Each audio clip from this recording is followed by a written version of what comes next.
I'm an old-fashioned wife who holds the currently unpopular opinion that a husband should be picked up after, catered to, babied, waited on and made comfortable. For instance, if a husband likes to do oil painting at night and leaves everything in a mess because he's exhausted and sleepy, I believe that it's a wife's part of the bargain to straighten up that mess before she goes to bed, to leave clean brushes and painting cloths ready for the next evening's painting, and to see that a piece of oilcloth is spread under the easel so gobs of paint won't dry on the rug. Twice, though, I'll admit this picking up after Tony got me into trouble. One day I snatched up a bunch of his clothes from a bedroom chair to sort for the laundry, and suddenly I collapsed to my knees. I thought I'd suffered a heart attack. But it was only Tony's 100-pound weight, which he uses for lifting exercises, tangled in the clothes. Another time I was straightening his sport vests in his closet when bang, a small object in tissue paper fell out of a pocket. It was a cigarette lighter engraved to my love. My normally hazel eyes turned technicolor green. That night I confronted Tony at the door with, "And just who did you buy a gold lighter for?"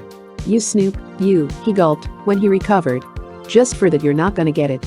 And I didn't, not until Valentine's Day. And by then the engraving had been altered so there was no doubt about the identity of Tony's love. My whole attitude on this subject was crystallized the other night when I got home from the studio before Tony did. Ida Mae, who comes in daily to clean and cook, was preparing dinner.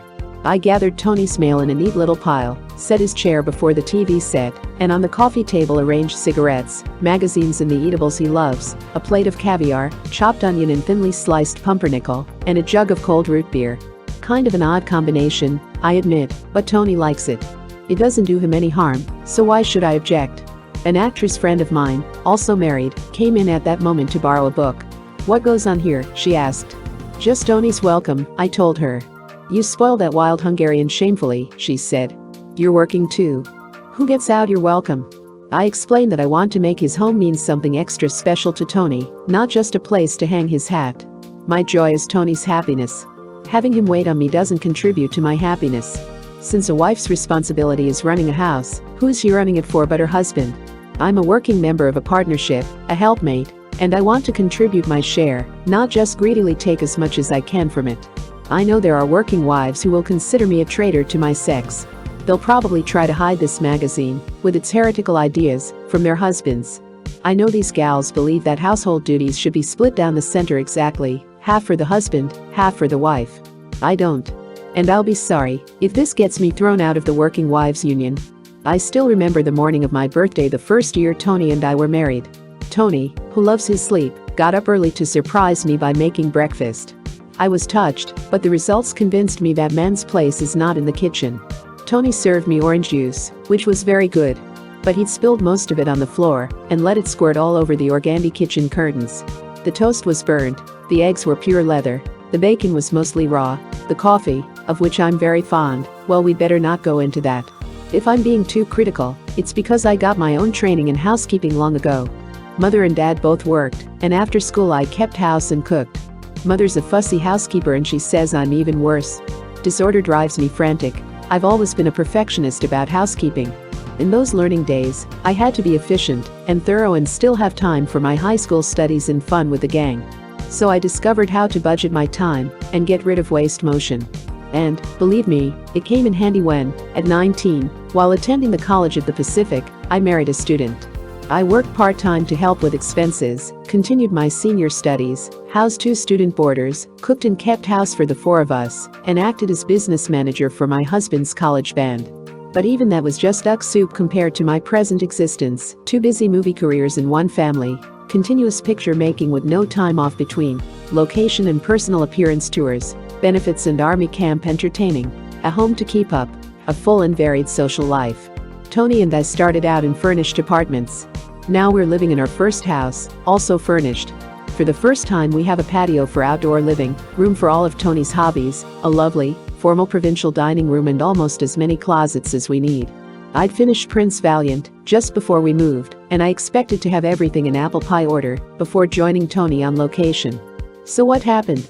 I was offered a part in the new Martin and Lewis picture, Living It Up, and it was such a wonderful role that I just couldn't turn it down. The moment the cleaners left the house, I began to pack the previous tenants' linens and china and items we wouldn't need, and then proceeded to get our clothes and possessions put away. Mother suggested that I hire somebody to do it. But with me that's no good. I must know where things are. I like our personal effects neatly arranged because then they take up only half as much room and you can find what you want immediately. So I stayed up all night getting things in order and in the morning left to join Tony. I felt better knowing that we wouldn't return from a long, tiring trip to find the house looking like a rummage sale. If I know there's a lot of unfinished business, I can't go to sleep thinking, well, I'll do it tomorrow. There is no tomorrow. When it comes, it's today. It has still more duties and responsibilities. So I found that for me the best system is, do it now. That eliminates mental wear and tear. Once everything is under control, I can relax. And I have plenty of time to be Tony's wife. And if I have a household motto, it's a place for everything and everything in its place. Canned goods, household supplies, hobby materials are arranged conveniently, so a busy person can find them instantly. I'm against putting anything away, just to get it out of the way. When I take a dress off, for instance, I air it and then hang it in the closet. But if it needs pressing or mending, or a trip to the cleaners, it is not put away. Consequently, everything in my closet is always ready to put on. All this saves time, and time is what we mortals are shortest of. In the same way, I never do one thing when I can do two things at the same time. While I'm on the phone, I brush my hair, oil my nails, or do limbering up exercises. I make up my lips, a 15-minute job, while my hair is being set at the studio. Hairdressing is a time-consuming daily necessity, and I spend the time phoning our parents, friends and business associates. Or I may have my manicure or pedicure, if I need one, or study my script while my hair is drying. Between scenes at the studio, I read fan mail and note the answers our secretary should make, or go over bills. At the end of each film I write thank you notes to all the crew, and I also write them to reporters. This amazes my co-workers. But when people are nice to me, I like to let them know that I sincerely appreciate it. If, however, I have a really demanding emotional scene to play, I don't want to break the mood. Then I catch up on my reading, or listen to records. Sometimes, Tony watches me chewing my pencil and trying to juggle 2 magazine interviews and 1 wardrobe fitting into 1 hour. And the fiend laughs madly.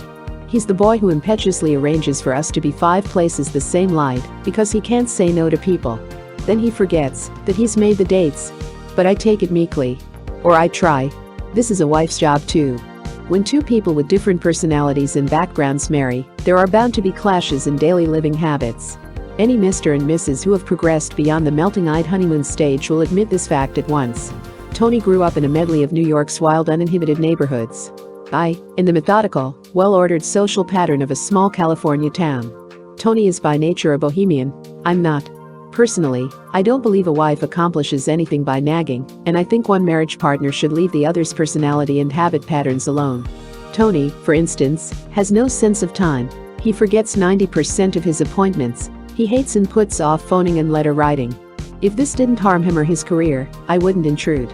But when he neglects phoning his agent, or attending to necessary business or keeping in touch with his friends, then I feel I must speak what Tony calls a few thousand well-chosen words. By nature, he's untidy. But I can't say he didn't warn me about this before we married.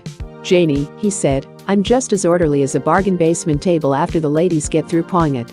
I've got about as much self-discipline as a kid in an ultra-progressive school.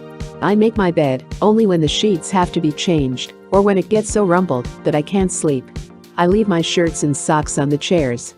When the chairs get too overloaded, I finally take my clothes to the laundry. Then go out and buy shirts, socks, and shorts. After we were married, I discovered all this was too true. But Tony's untidy habits didn't do any real damage. And the household is strictly my domain.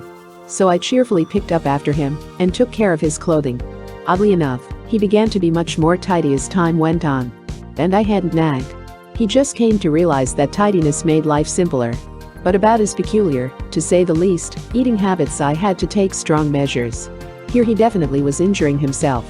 Every day he'd drink a dozen bottles of orange soda pop, and at irregular intervals he'd eat chili beans, pickles, peanut butter sandwiches and huge amounts of dime store candy. Naturally, he was never hungry for regular meals. I was convinced this diet could only lead to scurvy and pellagra. This could get to be a thing, if a wife would let it. His idea of a really elegant breakfast was cookies and soda pop. So I prepared a real breakfast and stood over him while he ate it. If I had to leave early for the studio, I left his breakfast with a note, eat all of this, or don't come home tonight. Item A prepares well-balanced dinners from menus I devise, and little by little Tony has begun to eat more sanely. His diet's still nothing you'd put on a health chart, but it's better. Like most newly married couples, we had divergent ideas on budgeting. But, with time, we've worked out a budget that takes into consideration our expenses and responsibilities and satisfies us both. At first, Tony didn't have a very realistic attitude toward money. He'd have bought me a bulldozer if somebody said it would make me happy. I'm of Scotch descent, and I firmly believe that a penny saved is a penny earned. We were both very poor during our childhood, but the experience left me with a healthy respect for money and left Tony with the idea that money was something he didn't want to think about. Like most women, I've always liked to mull it over a while before I make purchases, especially important ones. But Tony used to shop in a whirlwind and then, many times, regret his purchases. When I first met him, he made me shudder with this story. One day he went to a supermarket with his mother, shortly after the family came out from New York. While she bought groceries, he went to a furniture store next door and bought living and dining room furniture, including all the lamps and end tables. Tony needs lots of sleep, as much as 15 hours, if he has 15 hours to spare. I'm a 6-hour girl, up with the roosters crow. Tony wakes up slowly and slightly groggy. I'm cheerful and ready to go. I like quick showers, he likes relaxing tubs. It's all a matter of metabolism, of life habits.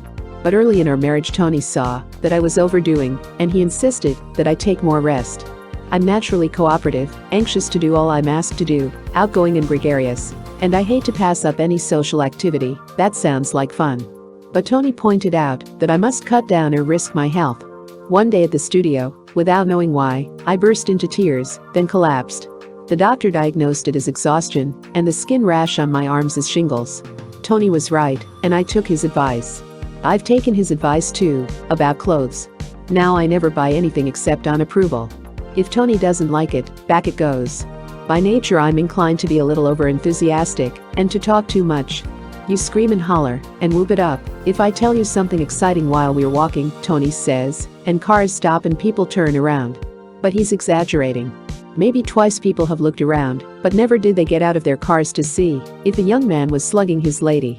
Anyway, I've learned to hold my tongue, at least while he's reading. But not when we go into our loony routines, shtick-lock, meaning crazy acting bits which we swing into on the slightest provocation. Sometimes we don't even need provocation. We're both volatile, high-humored characters with overdeveloped funny bones. We both enjoy impromptu nonsense acts as an escape valve. That's why we've collected a zany group of friends, with Jerry Lewis as the leader. We've given keys to our house to all our friends. And that explains why, when we come home from the movies, we might find a group of them waiting for us, quite at home. Tony will say, "You know my wife, Janet Leigh." And I'll say, "You've met my husband, Tony Dexter." And then we're off on one of our routines. Life is good for Mr. and Mrs. Tony Curtis. And I don't think it's just coincidence that custom puts Mr. first in that combination.